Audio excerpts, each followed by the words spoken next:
Halo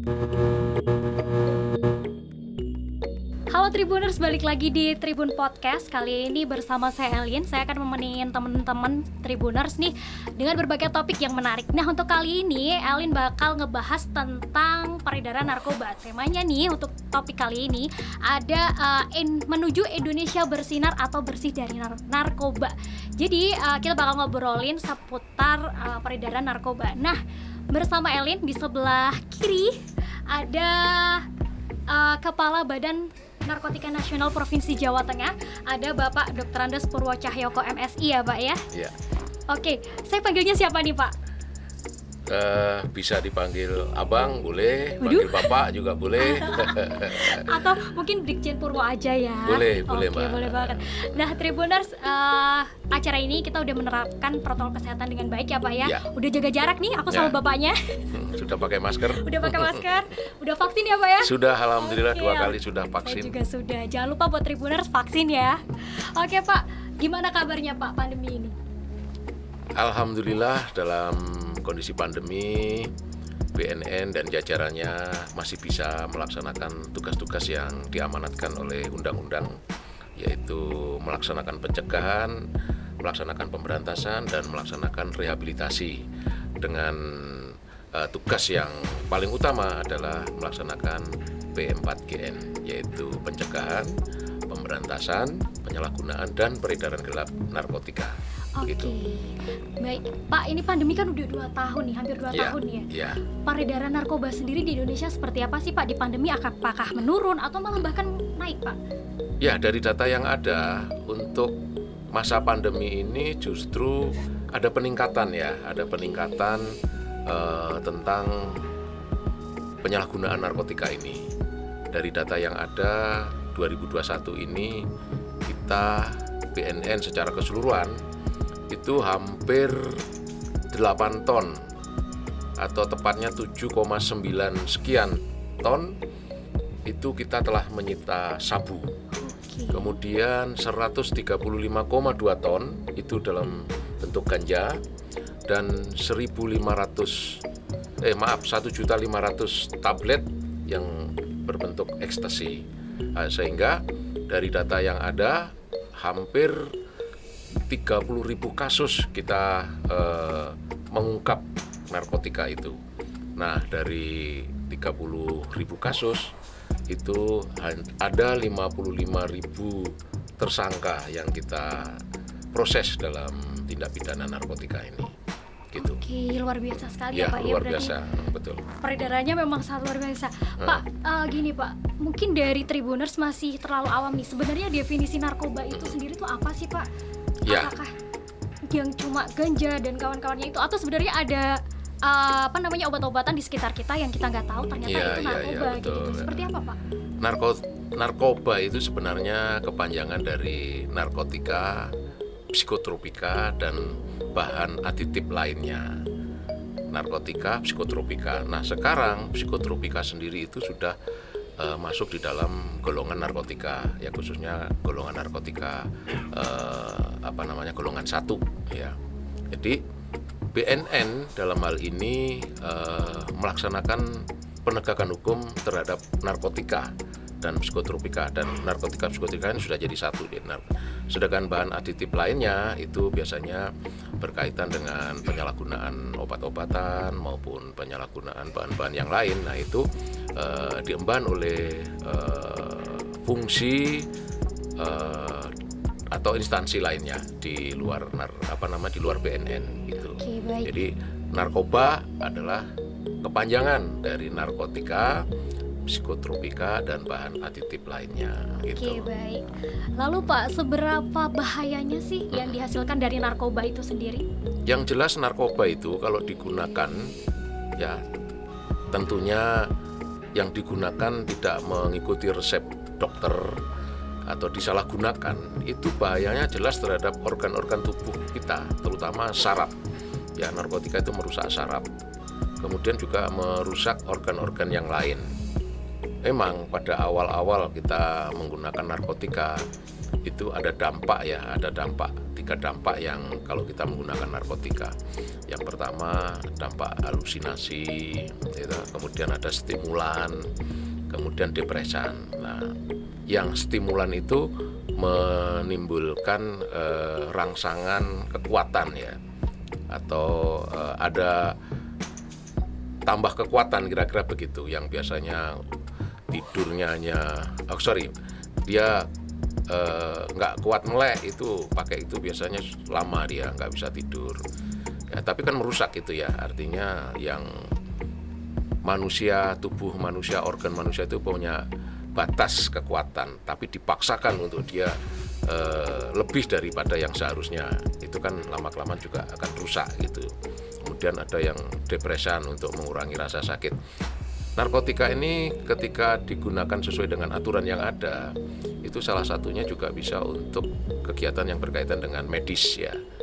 Biasanya kan kalau operasi supaya untuk menghilangkan rasa sakit itu kan dikasih juga.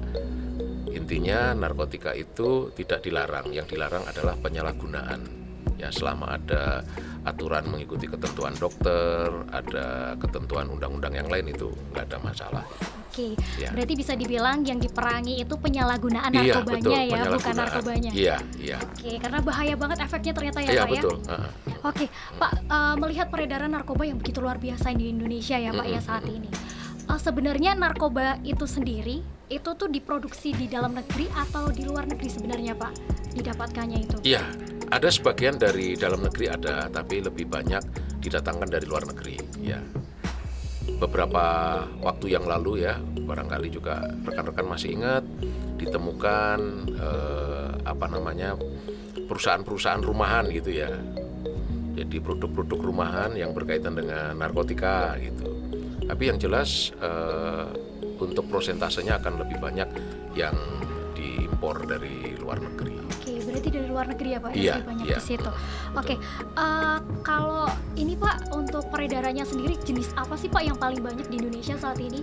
Ya, dari data yang ada itu yang paling banyak adalah ganja.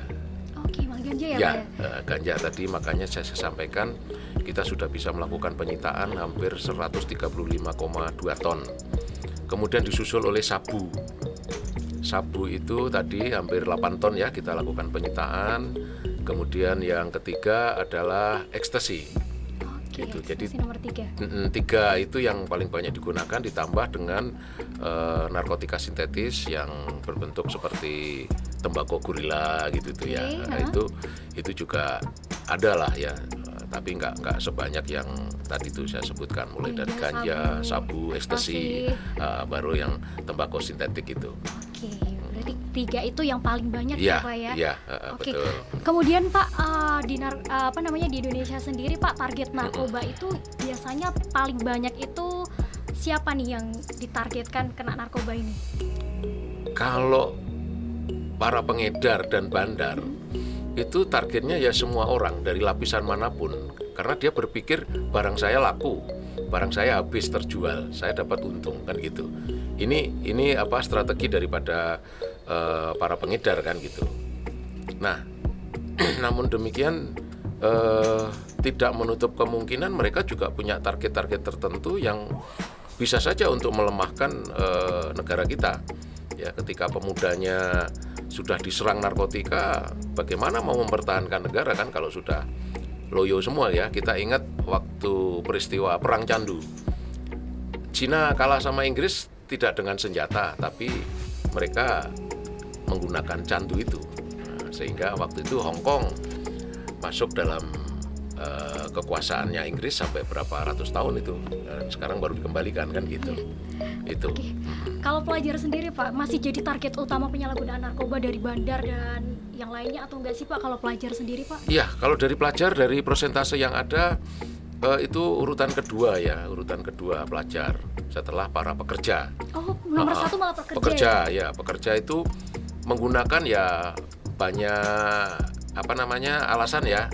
Barangkali satu untuk kekuatan, yang kedua untuk supaya mereka berani tampil ya, atau menimbulkan menumbuhkan keyakinan ya. Itu kalau untuk pekerja ya, di samping dia menambah kekuatan juga untuk menambah keyakinan, menambah PD ya gitu ya.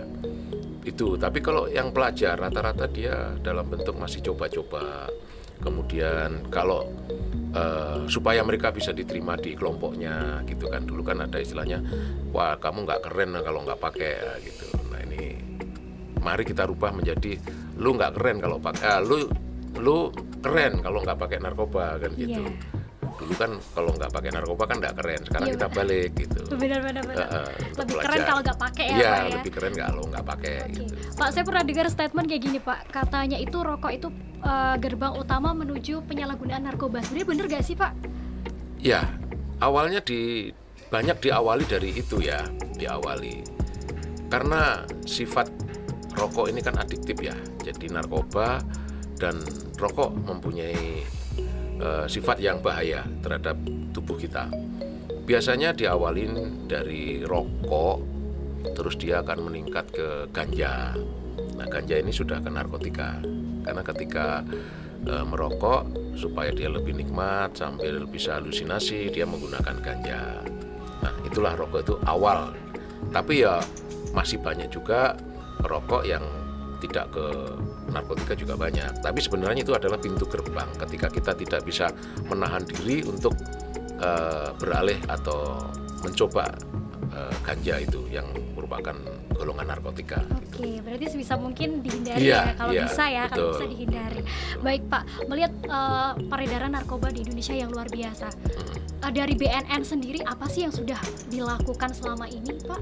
Iya, BNN di dalam menanggulangi narkotika yang ada di wilayah Indonesia ini menggunakan beberapa pendekatan ya, mulai dari soft approach, yaitu pencegahan dan rehabilitasi, kemudian ada yang namanya hard approach dengan penegakan hukum serta mengungkap jaringan-jaringan, serta smart approach menggunakan teknologi ya. Teknologi itu bisa digunakan untuk sosialisasi, edukasi, memberikan informasi-informasi, maupun ketika kita melakukan pelacakan, pengungkapan kasus-kasus itu kita menggunakan juga informasi teknologi itu. Jadi ada 3 pendekatan yang intinya semuanya diarahkan satu, bagaimana kita mengurangi permintaan atau demand reduction. Mengurangi permintaan itu yaitu tadi melakukan edukasi kepada masyarakat, mensosialisasikan tentang bahaya narkotika. Kemudian yang kedua adalah bagaimana kita mengurangi persediaan ya, supply reduction. Dengan cara apa? Ungkap kasus, kemudian memproses jaringan-jaringan, serta kita memiskinkan para pengedar dan para pengedar dan jaringan dengan menerapkan tindak pidana pencucian uang. Jadi harta yang ada sama mereka yang dimiliki itu kita sita semua, kita lakukan proses penyidikan dengan undang-undang tindak pidana pencucian uang. Nah, sehingga ketika dia sudah miskin betul, dia tidak bisa bermain-main dengan apa yang dia miliki gitu. Itu adalah yang berkaitan dengan bagaimana kita menekan persediaan. Dan yang ketiga, bagaimana kita melakukan pengobatan ya, yang disebut dengan harm reduction. Jadi diupayakan para pengguna korban narkotika ini jangan dibiarkan dia akan lebih sakitnya akan lebih parah, atau mereka justru makin menjadi kecanduan. Nah, ini kita lakukan dengan pola-pola rehabilitasi. Nah, rehabilitasi ini yang sekarang lagi kita gencar-gencarkan. Bagaimana kita melihat kasus narkotika itu kita gali, kemudian kalau dia pengedar, dia bandar, kita proses hukum sebagaimana hukum yang berlaku, kalau perlu dihukum seberat-beratnya. Tapi kalau dia pengguna, dia korban, ya kita obatin supaya dia tidak makin terjerumus kepada pecandu itu. Nah, ke depan kita sudah berupaya semaksimal mungkin untuk menghimbau, mengajak kepada kepala daerah, baik bupati maupun wali kota, untuk bisa memberikan tempat khususnya rumah sakit umum daerah itu menjadi tempat untuk pelaksanaan rehabilitasi gitu. Karena walau bagaimana juga kan masyarakat yang korban ini kan warganya bupati dan warganya wali kota, sehingga ada tempat betul-betul warganya yang sakit diobatin di rumah sakit daerah itu. Gitu. Berarti bisa dibilang hampir di seluruh daerah sekarang udah tersedia fasilitas untuk rehabilitasi, Pak, atau mungkin hanya beberapa saja, Pak?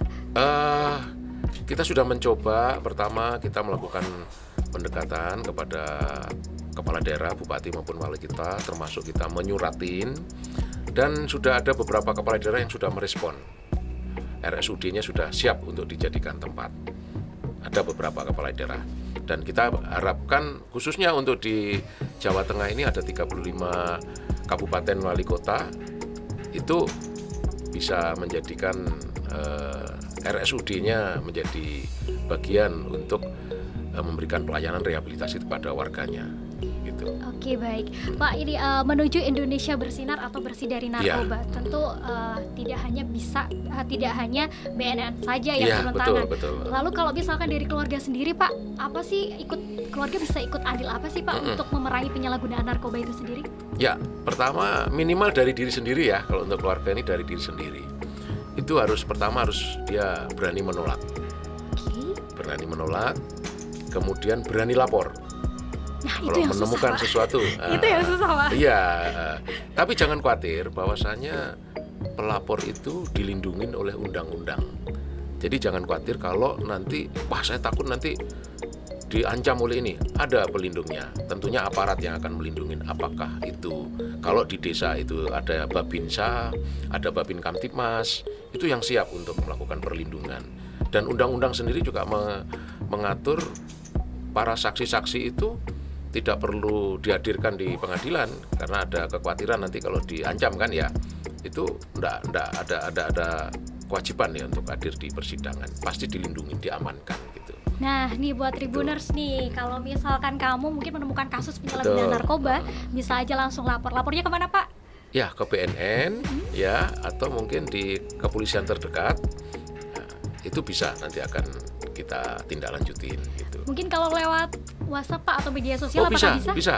Lewat ada. mana nih, Pak? Kita website kita juga ada di BNN, termasuk media sosial kita juga ada di BNN. Nanti bisa kita tampilkan ya untuk nomor-nomor website dan nomor ininya itu ada. Baik. Tapi jangan lupa pada rekan-rekan atau pemirsa sekalian, kalau kita tidak melapor, kita tahu, keluarga kita tahu, kita bisa dikenakan juga ancaman hukuman 6 bulan penjara. Gitu ya, Pak ya? Berarti wajib lapor dia. Oh iya, itu. Ini kan sering ya keluarga kita kalau kena, kita itu kan malu ya. Nah, ketika kita rasa malu itu pertama kita kena ancaman hukuman. Yang kedua, anak kita atau saudara kita, keluarga kita yang kena itu tidak akan cepat sembuh. Justru nanti bahaya kalau mereka nanti akan menjadi pecandu. Kalau sudah pecandu itu berat untuk disembuhkan.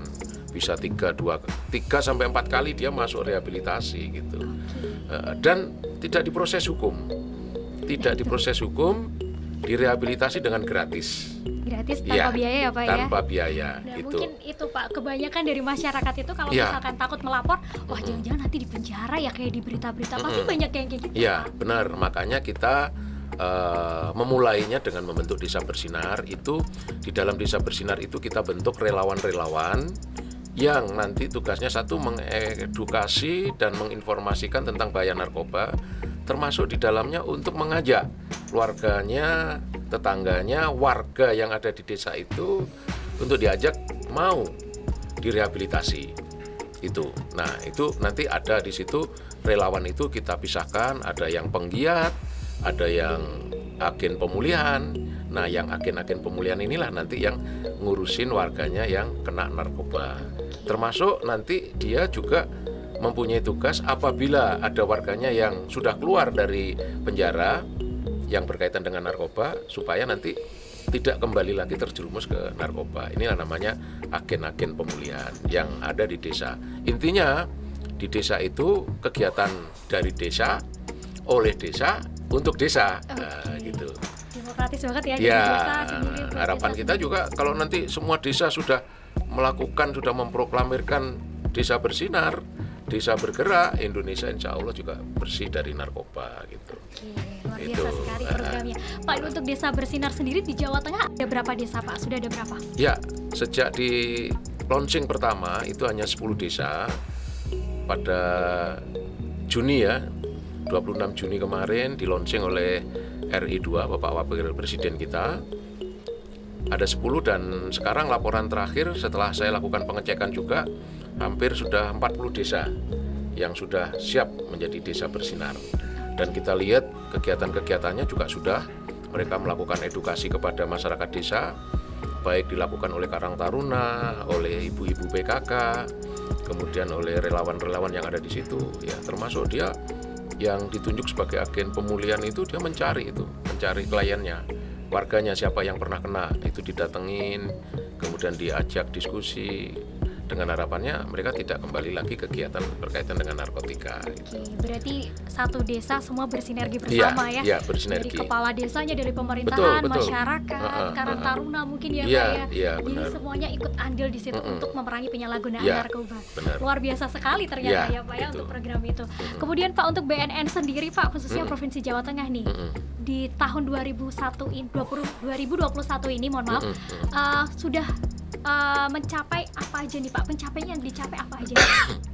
Ya, untuk 2021 ini yang berkaitan dengan pencegahan, kita sudah melaksanakan tadi yang saya sampaikan sampai pembentukan desa bersinar, melakukan sosialisasi, edukasi dan sebagainya itu hampir terhadap kurang lebih hampir 5.000 orang ya yang kita lakukan kegiatan-kegiatan yang berkaitan dengan pencegahan. Sedangkan di bidang pemberantasan khususnya di Jawa Tengah ini ada hampir 1.780 kasus kita di Jawa Tengah, baik yang ditangani oleh polisi maupun yang ditangani oleh BNN. Dari 1.700 itu di Polri sendiri, di BNN sendiri itu kita melakukan pemrosesan tindak pidana pencucian uang yang memiskinkan tadi. Itu ada 5 tersangka dengan ada aset dan uang yang kita sita. Kalau uang itu hampir 1,5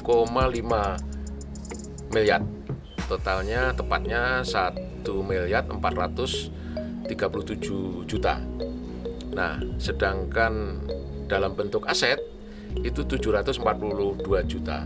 Jadi aset itu dalam bentuk rumah dan dalam bentuk tanah. Nah, sedangkan yang dalam bentuk uang tadi itu tadi hampir 1,5 M. Itu untuk di Jawa Tengah yang berkaitan dengan pemberantasan. Sedangkan untuk rehabilitasi itu hampir 40 orang yang kita lakukan rehabilitasi itu untuk di Jawa Tengah dengan baik yang melalui rehabilitasi rawat jalan, rawat inap ya, maupun yang bersifat konseling aja itu sudah segitu banyak. Nah, kemudian di tahun 2022 itu nanti kita juga ada target untuk penambahan desa-desa bersinar ya. Itu yang kita lakukan. Nah. Baik, ini udah mau tahun 2022 nih ya, Pak, ngomong-ngomong nih. Di tahun 2022 program apa sih yang bakal dicanangkan oleh BNN, terutama BNN untuk Provinsi Jawa Tengah? Ya, untuk BNN Provinsi Jawa Tengah tetap kita akan memacu penambahan desa bersinar. Yang kedua juga kita akan tingkatkan lembaga-lembaga rehabilitasi, baik lembaga yang dikelola oleh perorangan, dikelola yayasan maupun yang ada pada pemerintah.